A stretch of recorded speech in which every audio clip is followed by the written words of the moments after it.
조합제TV 시청자 여러분 안녕하십니까. 2020년 3월 20일입니다. 어제 긴박하게 돌아간 황교안 대표의 미래통합당 그리고 그 자매당인 미래한국당 드라마는 결과적으로는 황 대표가 오랜만에 리더십을 발휘한 계기가 되었습니다.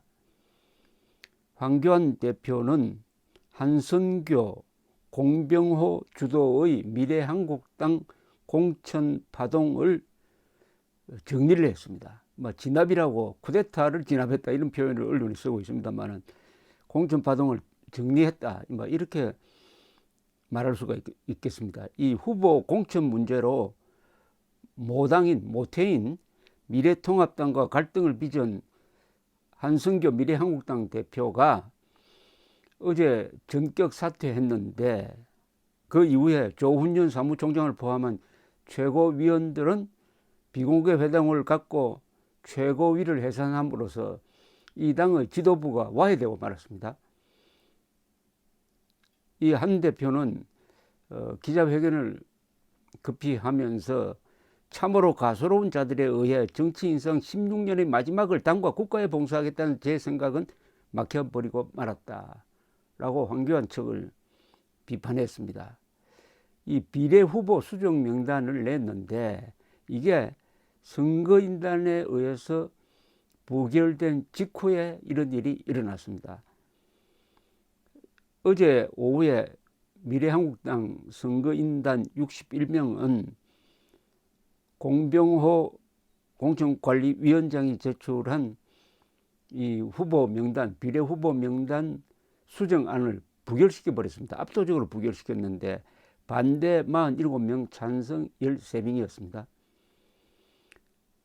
이런 정광석화 같은 일종의 진압작전은 어제 아침에 황교안 대표의 메시지로부터 출발이 되었습니다. 당 최고위원회의에서 황교안 대표는 이렇게 이야기를 했습니다. 미래한국당은 혁신 통합 가치를 담는 희망의 그릇이었으나 국민의 열망과 먼 모습을 보이며 큰 실망을 안겨드리게 되었다. 이번 선거의 중요성을 생각할 때 대충 넘어갈 수 없다. 단호한 결단이 필요하다라고 했습니다. 그리고 자신의 페이스북에다가 정치는 약속입니다. 약속을 지키지 않는다는 것은 사람의 존엄을 짓밟는 것입니다. 라는 글도 올렸습니다. 그럼에도 불구하고 미래한국당 공병호 공천관리위원회는 예정대로 일부 조정된 비례 명단을 찬반 투표에 올렸습니다. 그리고 어제 조간신문에 그 명단이 쭉 발표가 되었습니다. 20명인데 그중에 윤주경 전 독립기념관장, 이분이 윤봉길 의사 손녀입니다. 이분이 당선권에서 배제되어 있다가 3번으로 올라가고 이종성 지체장애인협회 사무총장을 당선권 밖에서 다시 끌어올려가지고 8번에 전진 배치하는 등 최초의 안에서 상당한 수정이 있었어요. 그럼에도 불구하고 선거인단은 거부권을 행사를 했습니다. 이 선거인단이 이렇게 태도가 바뀐 것은 모태 정당인 이 미래통합당의 황교안 대표의 강력한 의지를 읽은 것이죠. 이 선거인단은 뭐냐 하면은 10,000명의 미래한국당 당원 중에서 선택을 한 겁니다. 그런데 5개 도당에서 9명씩, 중앙당에서 50여 명을 추천해가지고 100명 안팎으로 구성되어 있는데 역시 통합당 출신이 많고 통합당을 따르는 사람들이 많으니까 황교안 대표의 의중을 잘 이해할 수 있었다 이렇게 되는 거죠. 그런데 이분들이 맨 처음에는 최초 안에 동의를 했습니다. 그럼 왜 이렇게 바뀌어졌느냐? 중앙일보가 취재를 해보니까 그 중에 한 사람이 이렇게 이야기를 했네요. 처음 가결을 했을 때는 명단의 편파성을 인지하지 못했다. 그런데 황 대표 등이 강하게 반대하자 그 이유를 꼼꼼히 따져보게 되었는데 아, 이게 문제가 있구나 하는 것을 뒤늦게 알았다는 겁니다. 다른 사람도 이렇게 이야기를 했네요. 나흘 전 투표할 때도 의아하긴 했는데 전체적으로 다 바꿔야 한다고 생각이 들어서 이번에 반대했다. 이렇게 얘기를 했습니다. 역시 이 문제가 있느냐 없느냐는 것은 혼자서 판단하기 어렵습니다. 옆에 사람이 이렇게 지적을 해 주어야 깨닫게 된다는 거죠. 이 지적이 중요합니다. 그냥 알아서 국민이 알아서 판단하겠지. 국민이 알아서 문재인 정권을 심판하겠지. 이 알아서란 말이 사람 잡습니다. 알도록 해야 합니다. 지적을 해야 합니다. 중앙일보는 복수의 통합당 그리고 미래한국당 관계자를 인용해가지고 이렇게 그 내막을 전하고 있습니다. 황교안 한승교의 불화조짐은 지난달 말부터 불거졌다는 겁니다. 한승교 대표가 독자 행보를 보이자 황 대표가 황 대표 측 인사가 총선 직후에 합당한다는 취지의 문구를 미래한국당 당규에 넣어달라고 했더니 한승교 대표가 뭐 하는 짓이냐, 억지로 시킬 때는 언제고 내가 누구의 꼭두가시냐라고 반발했었다고 합니다. 한 대표는 불출마를 이미 선언했는데 이렇게 창당 작업을 의뢰를 했으니까 자신은 봉사한다고 하는데 이러쿵저러쿵 간섭을 하는 건 견딜 수 없다. 이런 반발이었다는 겁니다. 그리고 한 대표가, 한승교 대표가 사퇴하기 전에 황교안 대표에게 전화를 걸어가지고 이러시면 안 된다고 했더니 황교안 대표는 미리 상의했었어야죠 라고 해서 언쟁이 있었다는 이야기가 소개되고 있습니다. 그런데 박형준 전 혁신통합추진위원장이 이 미래한국당의 비례대표 공천을 넣었다가 나중에 포기한 적이 있는데, 그러니까 한승교 쪽에서 거부 반응을 보이니까 포기를 했는데 이때부터 서로 사이가 나빠졌다, 뭐 이런 비화가 있답니다. 그런데 이제 앞으로 어떻게 하느냐 하면은 오늘 중에 이 의원총회를 열고 미래한국당 의원총회를 열고 새 지도부를 꾸릴 예정이라고 합니다.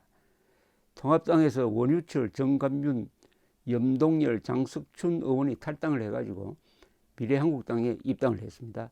그러니까 원유철 당대표, 염동열 사무총장 체제가 들어서서 공천관리위원회를 새롭게 구성하고 공천 명단도 다시 짜면 시한을 맞추는 데는 문제가 없다. 즉 4.15 총선 후보 마감일은 27일이니까 일주일 사이에 일을 해내야 합니다. 그런데 이게 언론의 비판보다는 글쎄요, 공천관리위원들이 어떤 태도를 보일 것이냐, 공병호 위원장이 어떻게 나올 것이냐. 물론 대세는 결정되었습니다. 그런데 이게 법적 문제가 될 소지도 있습니다. 다른 당에 개입하는 거니까 일종의 주권 침해가 되는 거죠.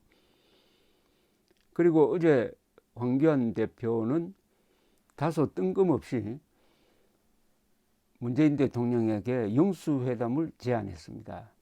그러니까 이 코로나 사태에 대해서 정부에 협조할 용의가 있으니까 논의하자 하면서 미국과의 통화 스와핑을 해야 된다라고 했는데 어제 오후에 전격적으로 미국이 주도해가지고 한국과 약 600억 달러 규모의 통화 스와핑은 그 마이너스 통장처럼 외화가 부족할 때 쓸 수 있는 한도액을 말하는 거죠. 600억 달러의 말하자면 한도액을 마이너스 통장 같은 한도액을 미리 마련해 나왔습니다. 우리는 지금 외환 보유고가 400억, 4천억 달러니까 충분한 것 같지만은 어제 환율이 달 1달러당 약 1,300원 직전까지 올랐습니다. 그러나 통화 스와핑이 이루어져서 여유를 갖게 되었습니다. 황교안 대표의 주장 그리고 조선일보의 주장 뭐 이런 것하고 상당히 맞아 떨어졌습니다. 언론, 야당 그리고 정부의 조치가 한 방향으로 이렇게 정리가 되어서 위기 때 국익을 놓고 협력하는 모습을 보여준 점은 평가할 만합니다. 황교안 대표는 요사이 그동안에 참 동래북처럼 김명호 공관위원장 지금 사퇴했지만 으로부터 또 미래한국당으로부터 협공을 당해가지고 지도력이 아주 떨어지고 있었는데 어제 이 과감한 조치로 해서 지도력을 회복하고 그 요소를 몰아서 그런지 어제 강남을에 공천됐던 사람이 문제가 있어가지고 공천을 취소하고 대신 누구를 추천했느냐 하면은 누구를 확정했느냐 하면은 박진 전 의원을 확정을 했습니다. 전략 공천했습니다. 박진 전 의원은 삼선 의원 출신이고 학력도 괜찮고 이 경기고등학교 아마 황교안 대표 선배 될 겁니다.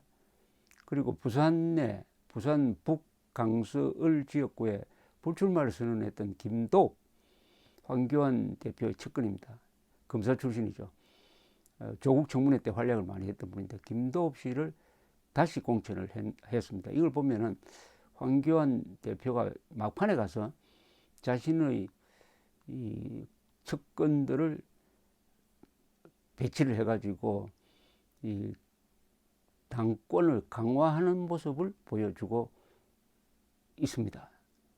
오랜만에 황교안 대표가 지도력을 발휘했다 하는 보고를 드립니다.